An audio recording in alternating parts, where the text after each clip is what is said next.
This film is for informational and educational purposes only.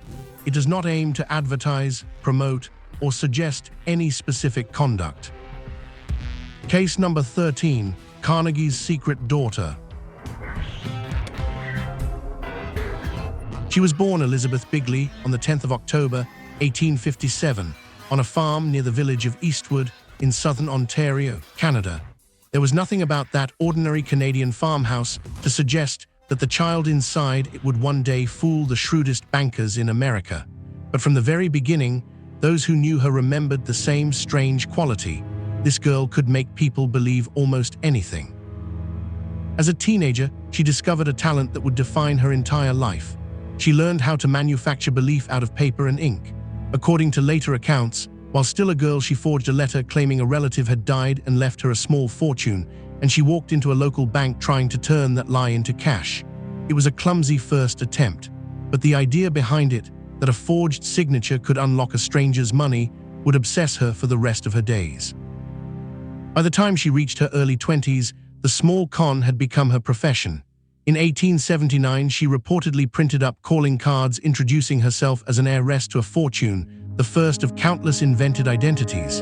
That same period brought her first serious brush with the law, an arrest in Woodstock, Ontario, on a charge of forgery. The pattern was set.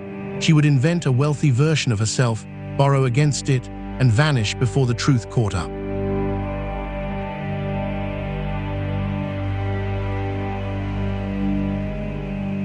Over the next decade, Elizabeth Bigley became a collector of names.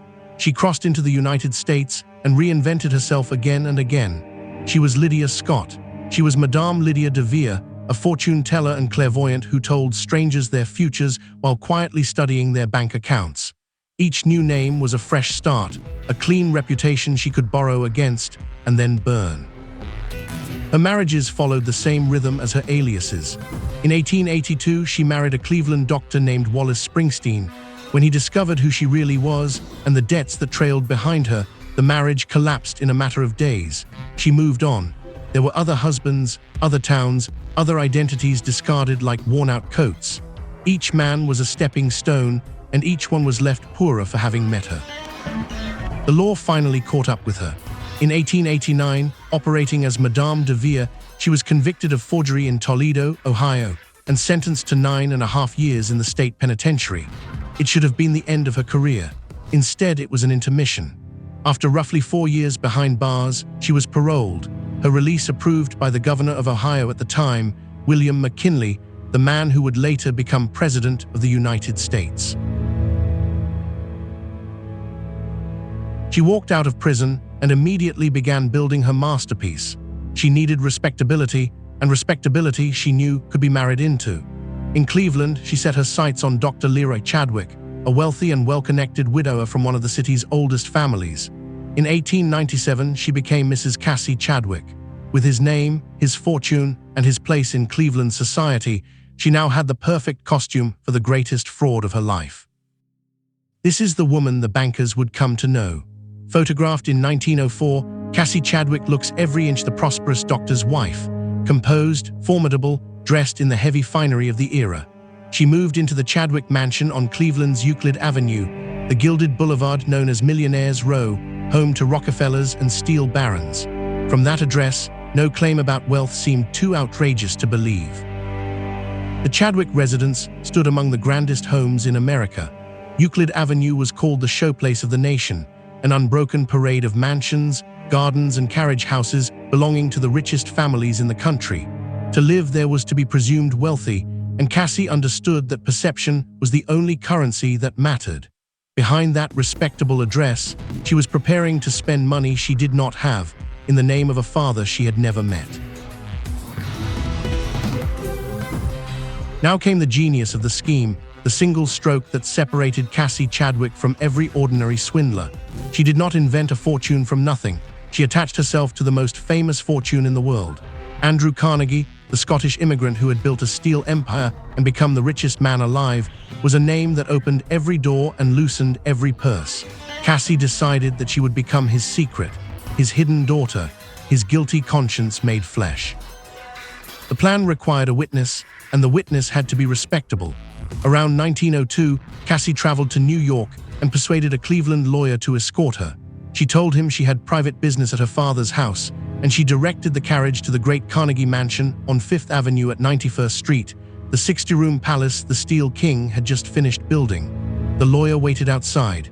He had no idea he was about to become the foundation of $1 million lie.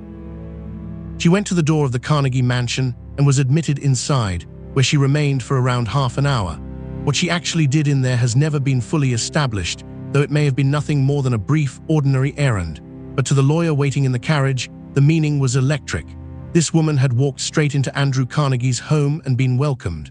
As she climbed back into the carriage, she pretended to stumble and let a single folded paper slip from her hand. The lawyer picked it up. It was a promissory note, and across the bottom, in confident ink, was the signature of Andrew Carnegie, promising the sum of $2 million. Cassie snatched it back, feigning distress that her secret had been seen. Then, in a performance of reluctance, she confided the truth. She was Carnegie's illegitimate daughter. The Steel King, racked with guilt, had secretly settled a vast fortune upon her, and she would inherit millions more when he died.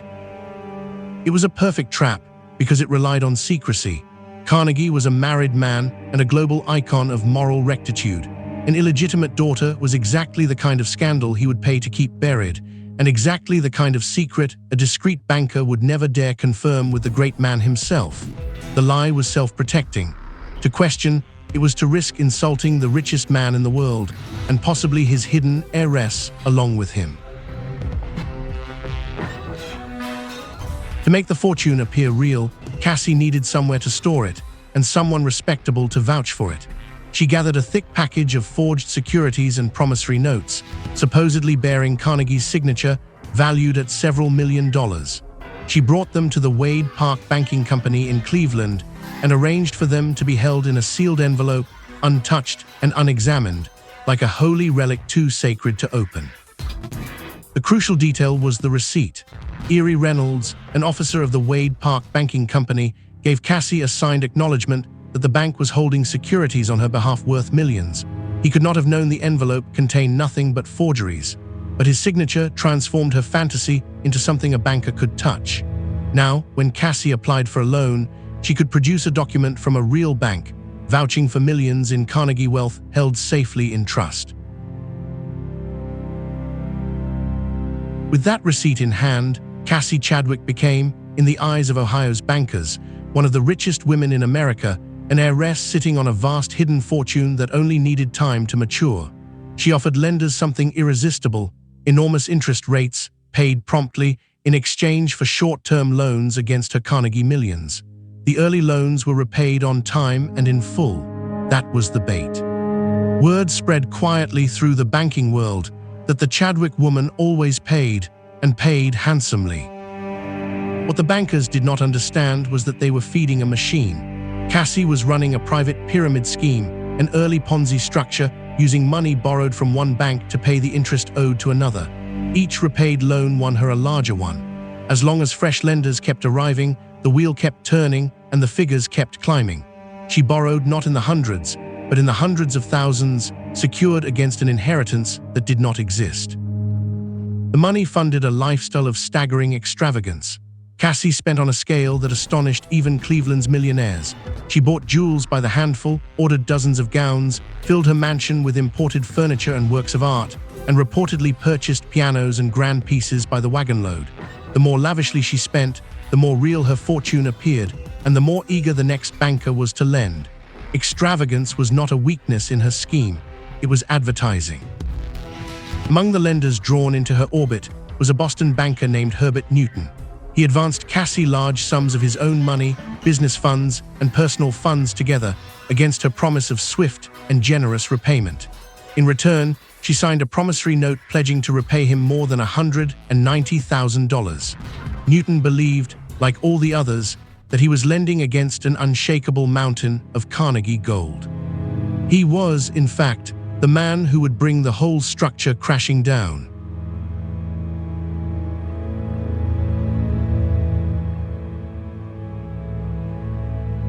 But the deepest wound was inflicted on a small bank in the college town of Oberlin, Ohio. The Citizens National Bank of Oberlin was run by an aging, trusting president named Charles Beckwith. Beckwith fell completely under Cassie's spell. He lent her sums that dwarfed his bank's entire reserves, far beyond anything a cautious banker should ever risk on a single customer. When the bank's own money was not enough, he began lending her his personal fortune as well. The numbers were reckless beyond belief. By the various accounts that survive, Beckwith poured an enormous share of his small bank's capital into Cassie Chadwick, on top of more than $100,000 of his own savings.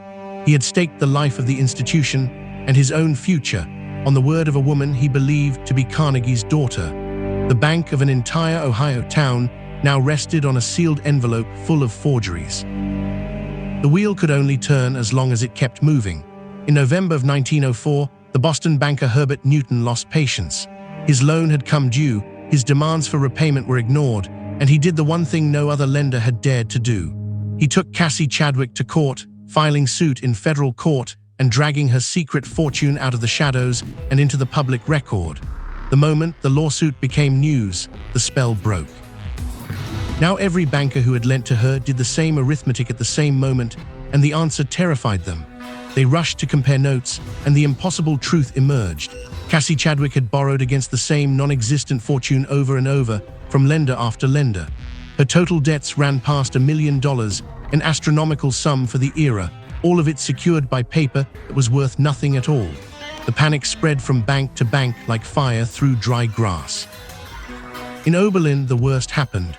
As news of the fraud reached the town, frightened depositors descended on the Citizens National Bank, demanding their money back all at once. No bank can survive a run like that. The Citizens National Bank of Oberlin collapsed into failure, taking the savings of ordinary townspeople with it. Charles Beckwith, who had trusted Cassie with everything, was ruined. A single lie had emptied the vaults of an entire community. Cassie had fled Cleveland for New York, but there was nowhere left to run. In December of 1904, agents tracked her to the Hotel Breslin in Manhattan. When they arrested her, they found her with a money belt strapped to her body, reportedly stuffed with around $100,000 in cash, the last desperate reserve of a fortune that had never truly existed. The greatest female swindler of the age was taken into custody. The confrontation that the entire country had been waiting for never delivered the drama the public craved, because the answer was so simple. When investigators questioned Andrew Carnegie, the Steel King dismissed the whole affair flatly and completely. He had never met Cassie Chadwick. He had never signed a note for her. He had no daughter by that name and no secret to hide. The notes that had moved $1 million through the banks of Ohio were, in his words, the crudest of forgeries. The trial opened in Cleveland in March of 1905, and it became a national spectacle. Crowds packed the courtroom every day to glimpse the woman the newspapers were calling the high priestess of fraudulent finance and the wizard of finance. The reporting was relentless and breathless, and by some accounts, Andrew Carnegie himself came to the courthouse to observe the trial of the woman who had spent years borrowing fortunes in his name. On the 10th of March, 1905, the verdict came down. Cassie Chadwick was found guilty on 7 counts of conspiracy, including conspiracy against the United States and conspiracy that wrecked the Citizens National Bank of Oberlin. The court sentenced her to 14 years in prison and imposed a fine of $70,000. The farm girl from Ontario, who had dined among Cleveland's millionaires, was going back behind bars, this time for good. In January of 1906, Cassie Chadwick entered the Ohio Penitentiary in Columbus to begin her sentence. The luxuries were gone, the gowns and jewels sold off to satisfy a crowd of furious creditors. She was no longer the heiress of a steel fortune.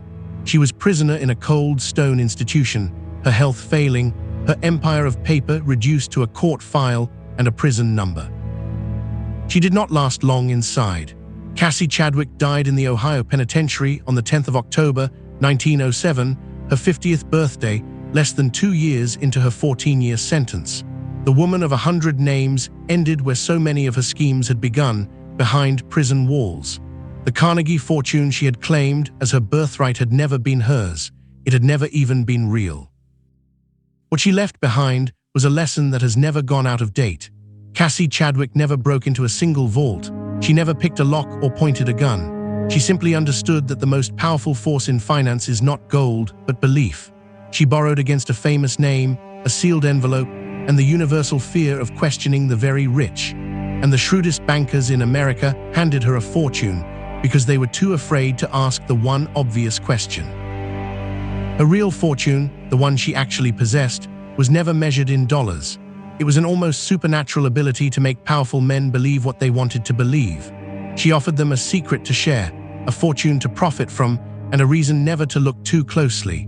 More than a century later, the swindle of the woman who called herself Carnegie's secret daughter remains one of the boldest confidence games ever run on the American banking system.